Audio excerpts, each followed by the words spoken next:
Bro, here's your question. What advice would you give to a young boy who is attracted to men? Thank you. I assume that since this boy can already sort out his feelings, he may be a teenager or someone who is getting there. The advice that I would give him is to enjoy the feeling, but not to rush things. And I would also tell him that his feelings are valid and that he has my full support. But he needs to talk to his family about it so that he can get their support too.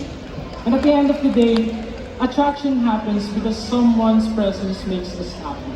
So let us support each other's happiness. Thank you. Thank you very much, Ginoong Malusak Gabriel Benedict Feliciano. That's a great answer. Yes, regardless of who you are or what you are, your feelings are valid. That's right. So now let's find out what our next semi-finalist feels. Let's call in Ginoong Don Jose Carl Limuel Atienza.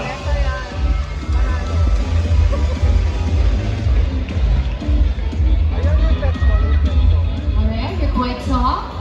So you ready? Yes, I am. How are you feeling that you made it to semi-finalists?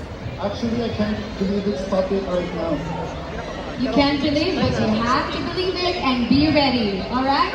Are you ready? Yes, I am. Please speak the name of the judge. And your judge is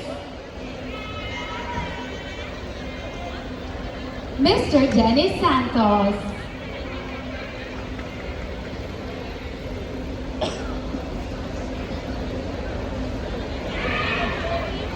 Good luck to you, Limuel.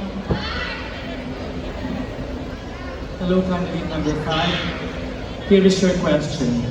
If inner beauty is emphasized in beauty pageants, why are there physical requirements for joining them? I'll repeat. If inner beauty is emphasized in beauty pageants, why are there physical requirements for joining them? I would like to respectfully disagree. As I have seen in local, national, or even international pageants, we are no longer stereotyping beauty. And I think that most pageants have been open to all types and shapes because I believe that the world has changed its definition of beautiful.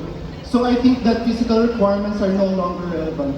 We should all remember that we are all equally pleasing no matter what shape, color, or appearance we have. Thank you. Thank you very much, Ginoong Don Jose Carl Limuel Atienza. Embracing all shapes, colors, and race. Now let's move on to Ginoong Balibago, Kane De Paz.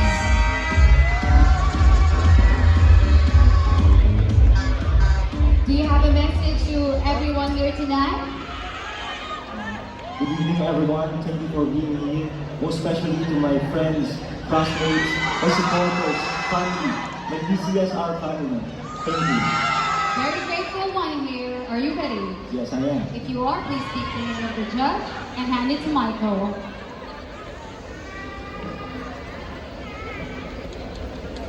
Kane, your question will be coming from the beautiful Gazini Ganados.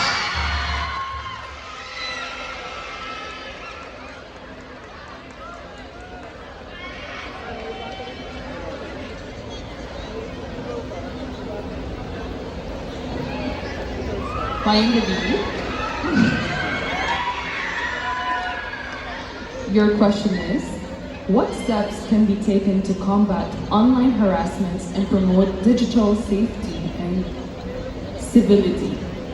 Again, what steps can be taken to combat online harassment and promote digital safety and civility? Good evening. To combat online harassment and promote digital safety, first, we must stand together and take an action. But first, let's raise awareness about the impact of cyberbullying and online harassment.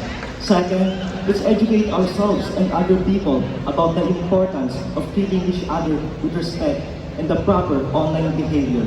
Third, let's support the victims and report online abusive behavior to the proper authorities. Together, Rosanians, let's unite and make a difference. we can everyone promote digital civility. Thank you. Thank you very much. Very well said, Ginoong. Balibago, Kane Gipaz. And it all begins with respect. Thank you so much. Yes, indeed. Now let's call in Ginoong po, Prince Yul Brainal Legaspi. Hello. You have three names right over here. Am I saying it right? Is it Brainal? Yes. So how do I call you? Prince Yul or Brainal? I prefer to call me Pete because it's my nickname and I was named for that name. Pip, alright. Pip, you ready to answer a question? Yes. Okay, please pick a name on your judge.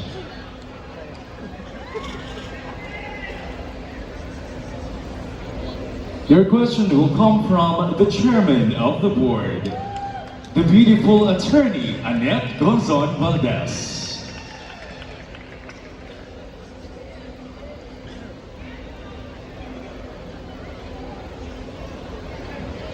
Good evening. So here's your question.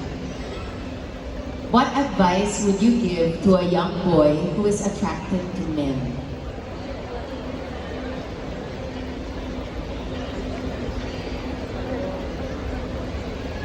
I believe the question has already been asked or had been asked, so Miss Annette, once again. This is the real question. Practice lang yung kanina. Okay, so this is the real question. When is the right time to listen? And when is the right time to speak? Thank you. I think the right time to listen is when you're still young and still learning.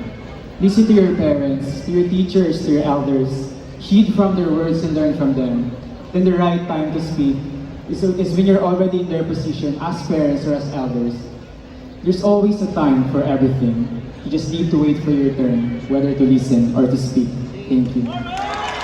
Thank you very much, Ginoong po, Prince Yul Brainal Legaspi, or Pip. Now let's call in Ginoong Kaingin, JB Mark Sabangan. So do you have a message to everyone here tonight? For everyone, first of all, thank you to Honorable Mayor Ellie Marcillas and to Direk Carlos and Direk Lawrence, and next to my family that is watching right now and my friends. Thank you. Sounds like a winner already. Please now pick your judge. And to ask you the question is Mr. RJ Rivera. Good evening, Mark. Good evening, and good luck. Sure question.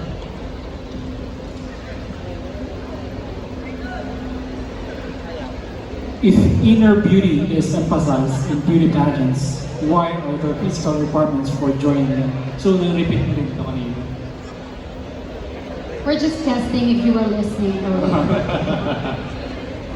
So now RJ has the real question. Okay, so here's your final question. How can we rebuild trust and words to heal our relationship, especially when infidelity has occurred? One more time. How can we rebuild trust and words to heal our relationship, especially when infidelity has occurred? Thank you. Every one of us deserves a second chance. But rebuilding trust and healing our relationship, especially when infidelity occurred, is very difficult because it's like a broken mirror. You can fix it, but it cannot give you a clear reflection of yourself. And for those couple out there, be that someone who will put words into action, and be that someone who will protect your partner.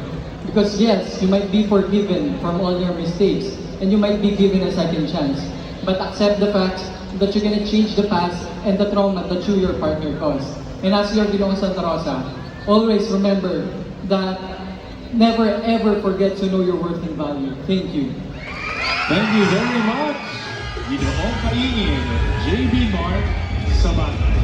But actually, before we call in our next contender, we just want to make it clear for those who are watching in the comforts of their homes that our judges are also taking questions from a fishbowl for our candidates.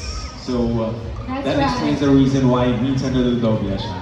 Right. So they didn't know the questions, even our candidates as well. So we're all doing it live. So hello to our online viewers right there. Yes. And now we shall continue. Live event from Santa Rosa. Now let's call in Ginoong Makabling, Marquis and Arcena. The night is getting more exciting. How do you feel right now? Actually, I am nervous, but I am excited for this night. Nervous and excited. That's a good combination. Breathe in, breathe out, and pick the name of your judge. We are also excited for you. All right. Your question will come from attorney Annette Gozon Valdez.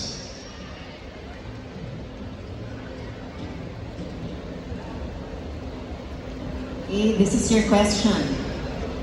Do you believe that a Ginoo like you can fall in love with a gay man? Why or why not? Thank you. I do not see anything wrong with falling in love with a gay man. I believe as a Ginoo, love sees no gender. Love is beyond gender. What really matters is your pure and genuine intention. Thank you. Thank you very much. Our Ginoong Makabling, Marquis and Arcena. And the crowd is now happier. Now let's call in our Ginoong Ibaba, Earl Albert Aldaya. Would you like to say anything to everyone who's present here tonight?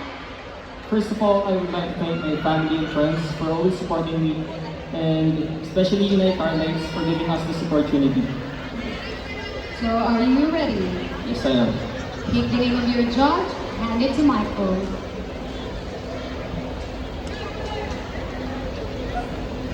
Your question will come from Mr. Tom Rodriguez.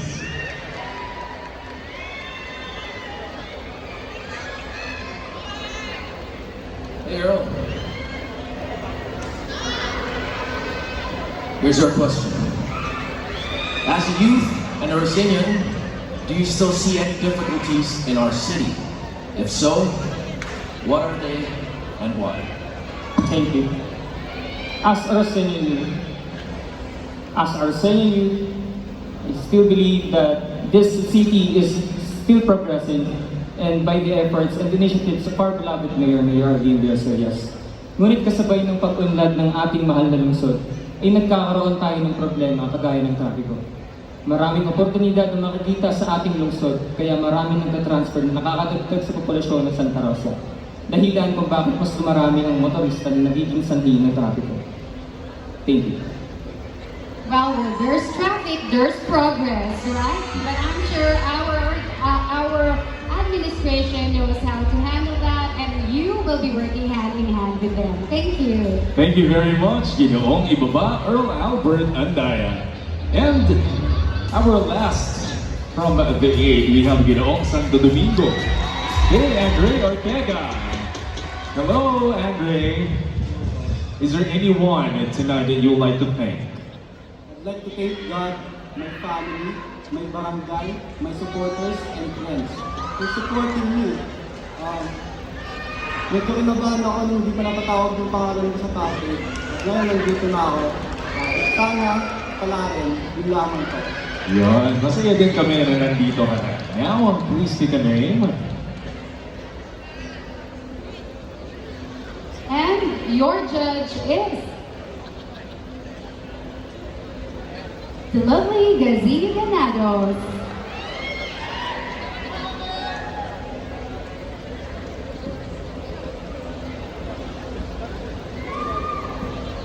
Okay, your question is, what do you think is the biggest misconception about beauty pageant contestants? Again, what do you think is the biggest misconception about beauty pageant contestants? Thank you for that wonderful question. I think the biggest misconception about beauty pageant contestants is that you need to be physically beautiful in order for you to join or to win the title. But beauty pageants nowadays is more focused towards an individual who is passionate, who shares good cause, and who shows willingness to be an ambassador of goodwill. And I think this is the right time that we need an inclusive and diverse beauty pageants. Thus, it should be balanced with focus on promoting realistic and substantial beauty standards.